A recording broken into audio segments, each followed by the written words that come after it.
آج کا ہمارا ٹاپک بہت اہم ٹاپک ہے کہ ابھی پاکستان کو ایک خوشخبری ملی ہے کہ فیٹف نے پاکستان کو گرے لسٹ سے نکال دیا ہے۔ ایک تو بڑی خوشخبری کی بات ہے۔ ایک تو یہ ہے کہ ہم نے دیکھا کہ گزشتہ چند سالوں میں قانون سازی بھی ہوئی، اس میں شور بھی مچا، اور اس میں ایک چیز جو باعث شرمناک بھی ہے وہ یہ کہ اس میں باقاعدہ لکھا گیا تھا کہ ہم فیٹف کے کہنے پہ قانون سازی کر رہے ہیں، یعنی آپ جس حقیقی آزادی کی آپ جنگ لڑ رہے ہیں، آپ نے اس کے بالکل منافی ایک کام کیا ہے۔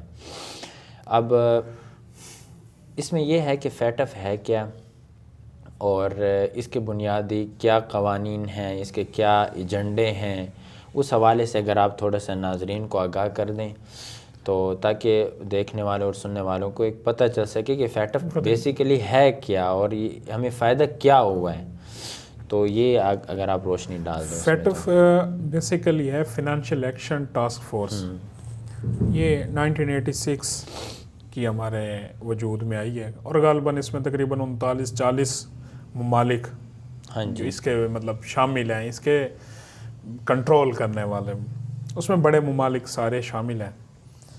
تو اب یہ بنیادی طور پر دنیا میں دو قسم کی جو مین اس کا فوکس ہے وہ ہے منی لانڈرنگ کو روکنا اور ٹیررزم فائنانسنگ، جو فائنانس ٹو ٹیررسٹ کہتے ہیں ہم، دہشت گردانہ جو مالی معاونت ہے اس کو روکنے کا۔ ٹھیک ہے، تو اس میں مطلب آپ کا بینکنگ سیکٹر آ جاتا ہے، اسی کے اندر آپ کی جو یہ چندہ وغیرہ مطلب جو ہوتا ہے اس کا مانیٹرنگ ہو گئی۔ تو یہ ساری چیزیں مطلب مین بنیادی مقصد ان کا یہ دو چیزیں ہیں، ٹھیک ہے، کہ منی لانڈرنگ روکنی چاہیے اور فائنانس ٹو ٹیرر روکنا چاہیے۔ ٹھیک ہے۔ اب یہ ان ممالک کو اپنے ریڈار میں لیتے ہیں، یہ کسی دوسرے ملک کی درخواست پر بھی ہوتا ہے۔ اچھا، بل فرض کرو کہ کوئی دوسرا ملک کنسرن کرتا ہے اور فیٹف کو یہ لکھ دیتا ہے کہ یہ ملک ٹیررسٹ میں ملوث ہے، یا تو پھر وہ اس کے اوپر اجلاسات کرتے ہیں، اس کا معائنہ کرتے ہیں، ایگزامن کرتے ہیں اور پھر رزلٹ نکلتا ہے۔ اب پاکستان اس کا 3 دفعہ شکار ہوا ہے، 2008 میں ہوا ہے، 2008 سے 2009 تک، 2009 تک، پھر 2012 میں مطلب 13 تک، 15 تک اس کی 12 سے 15 تک اس میں رہا ہے۔ پھر اس کے بعد یہ 2018 کے جون میں مطلب گرے لسٹ میں گیا، تو کل پرسوں اس کو گرے لسٹ سے نکال دیا۔ اب اس کے پاکستان کو نقصانات کیا تھے؟ جب ہم گرے لسٹ میں تھے تو اس کا اگلا درجہ بلیک لسٹ بھی ہو سکتا ہے۔ ہاں جی، مطلب ہم بلیک لسٹ، اگر بلیک لسٹ ہوتے تو آپ ایسے سمجھیں کہ آپ کے جو مالی انویسٹمنٹ ہے اور جو آپ کے معاہدے کرنے کی صلاحیت ہے وہ بالکل بند کر دی جاتی ہے۔ یعنی گرے لسٹ آپ کے ایک الارمنگ سائن ہے۔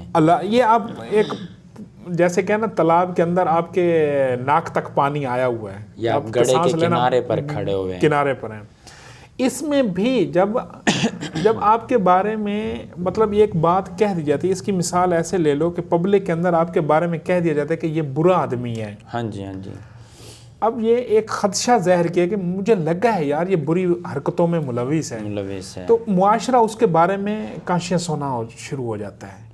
لوگ مطلب آپ کے ساتھ انویسٹمنٹ نہیں کرتے، ملک کی سطح پر تو زیادہ تو جس طرح پاکستان کو کہا گیا کہ یہ گرے لسٹ میں ہے، تو ہمارے بارے میں یہی کہا گیا کہ اس ملک کے اندر منی لانڈرنگ کی ایکٹیویٹیز بھی ہوتی ہیں، ہاں جی، اور ٹیرر فائنانس جو ہے وہ بھی مطلب شاید ہوتا ہے۔ یعنی دنیا پہ یہ سمجھتی ہے کہ ہم اگر اس ملک میں انویسٹمنٹ کریں گے تو ہمارا پیسہ غلط لوگوں کے پاس جائے گا اور ہم کوئی بزنس۔ یہ ایک بڑی خطرناک صورتحال تھی پاکستان کے لیے، لیکن الحمدللہ پھر اس کے اوپر بات ہوئی، قانون سازی کرائی گئی۔ ہاں جی۔ اب مسئلہ یہ ہے کہ ہم نے دنیا کے ساتھ چلنے کی قانون سازی میں ہم نے مطلب اپنے آپ کو باؤنڈ کیا ہوا ہے کہ ہم مانیں گے جو دنیا کے قوانین ہوں گے۔ تو اب اس کے اوپر قانون آپ معاشی لحاظ سے اتنے مضبوط نہیں ہیں کہ آپ اپنا کوئی موقف لے سکیں، نہیں لے سکتے، جذبات الگ چیز ہے۔ ہاں، میں یہی بات کرنے والا ہوں کہ اب جذباتی طور پہ آپ جو کچھ آپ کہیں کہ ہم آزاد ہیں یا ہم کسی کے ڈکٹیشن قبول نہیں کریں گے، لیکن تجارتی بنیاد پہ، سرمایہ کاری کی بنیاد پہ آپ نے دوسرے ممالک سے جڑنا ہے، آپ نے کچھ نہ کچھ تو ان کی شرائط بھی ماننی ہے۔ سسٹم اب ایسا ہے نا، ہاں جی، یا گلوبل ویلیج ہے. گلوبل ویلیج ہے. تو اب ہوا یہ ہے، ہاں اس میں جو ایک چیز ہے جو زیادتی ہوئی ہے وہ یہ ہے کہ جس طرح آئی ایم ایف کے ساتھ معاہدہ ہونے لگا تو ہم نے بالکل ایسے لیٹ گئے جیسے ایک مریض آپریشن کے لیے لیٹا ہوتا ہے نا بے حس، کہ جو مرضی چیر دو پھاڑ دو، جو نکال لو جو ڈال دو.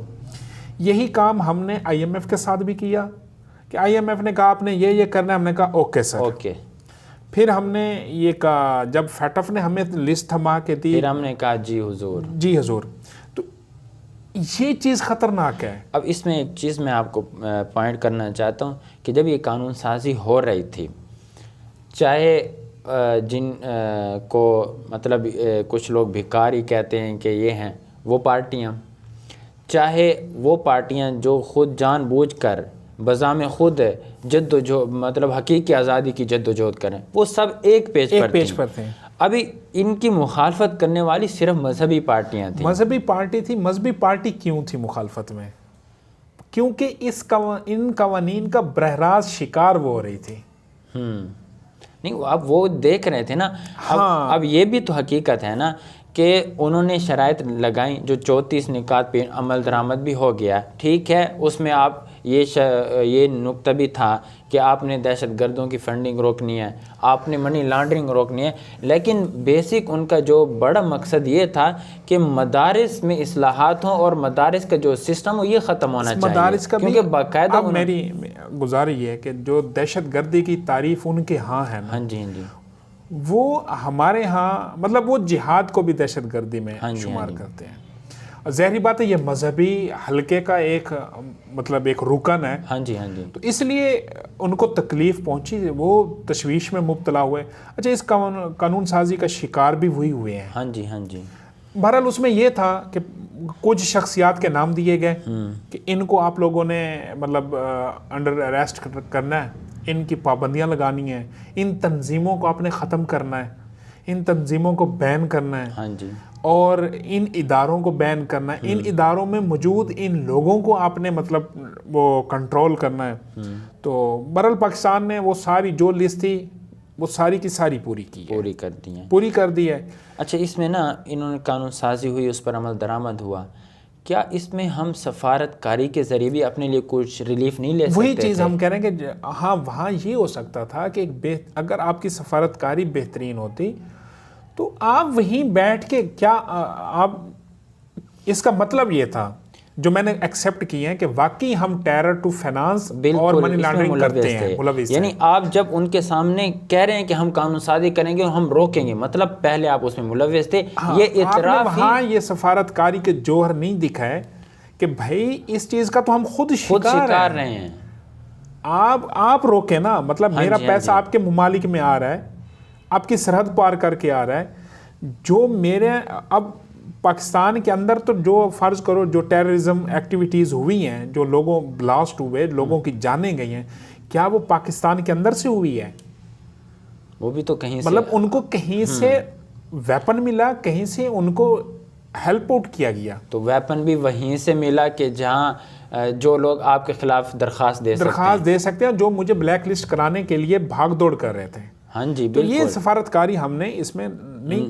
میں وہی کہتا ہوں کہ ہمارے سفارتکاری کا جو وزارت خارجہ کا جو رول تھا اس میں، پھر یہ تو مطلب قانون سازی ہم نے کی، پھر ظاہری بات ہے ہمیں لیٹنا پڑا. جب ہم نے سفارتکاری نہیں کی تو پھر انہیں کی مان کے اب فائدہ یہ ہوگا. آپ سے یہ لیبل، آخری بات میں آپ سے پوچھنے والا تھا کہ اب اس کا بینیفٹ ہمیں کیا ہوگا؟ بینیفٹ یہ ہوگا کہ آپ سے جو لیبل ہے وہ ہٹا دیا گیا ہے. مانیٹرنگ میں ابھی بھی آپ ہیں، انہوں نے یہ ساتھ لکھا ہے مانیٹرنگ میں رہے گا پاکستان. اللہ نہ کرے، خدا نہ خواستہ دوبارہ بھی آپ اس لسٹ میں جا سکتے ہیں. لیکن اب آپ کو ان قوانین پر عمل درآمد بھی، جب آپ نے مان لیا نا، بنا لیا، آپ اس بات سے ہٹ جائیں، اب وہ موو بیک نہیں ہو سکتے. ٹھیک ہے، عمل درآمدگی کریں، اصلاحات کریں. آپ ان ایکٹیویٹیز اگر خدا نہ خواستہ میرے ملک میں ہو رہی ہیں تو اس کو کچھ لیں.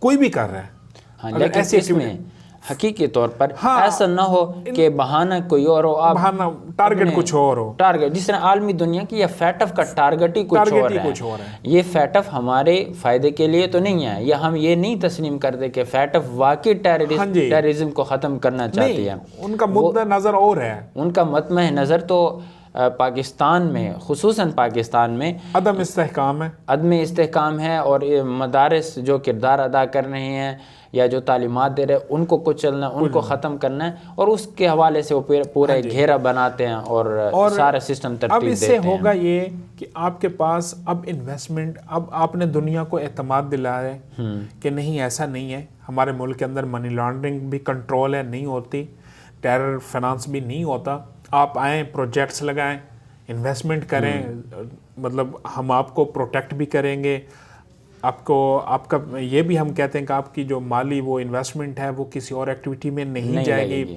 پھر اس میں ابھی جو یہ باہر سے امداد آنی ہے سیلاب زدگان کی، دیکھیں نا وہی بات ہو رہی ہے کہ وہ آپ کو دنیا سمجھ رہی تھی کہ شاید جو ہم خیرات یا پیسہ یا جو کچھ دیتے ہیں یہ تو کہیں اور لگاتے ہیں، اب آپ کے بینک جو ہیں ان کے تھرو ایک چینل کھل سکتا ہے، آپ کی باہر سے امداد آ سکتی ہے، آپ جو ابھی جو یہ فلڈ وکٹمز ہیں ان کی بحالی میں آپ کو بڑا مددگار یہ فیصلہ ثابت ہو۔ لیکن اب دوبارہ وہی بات ہے، آپ نے پھر اب جوہر دکھانے ہیں سفارتکاری کے، صرف اس بات پر نہیں بیٹھ جانا کہ گرے لسٹ سے نکل گئے ہیں تو اب دنیا باہر سے آ کے بورے پلٹ دے گی، نہیں، ایسا نہیں ہوگا۔ اب آپ نے بھرپور سفارتکاری اس فیصلے کا فائدہ اٹھانا، بس نتیجتاً یہ ہے کہ اب پاکستانی قوم کو ایک اچھی امید ہے، اور ہم جس طرح دیکھ رہے ہیں ہماری وزارت خارجہ بہرحال پچھلی کی نسبت جو اب آئی ہے تو یہ کافی ایکٹیو ہے، کر رہی ہے کام، تو انشاءاللہ امید یہی لگائی جا سکتی ہے کہ انشاءاللہ پاکستان ان کرائسس سے اہداف کے حصول میں بہترین ثابت ہوگی۔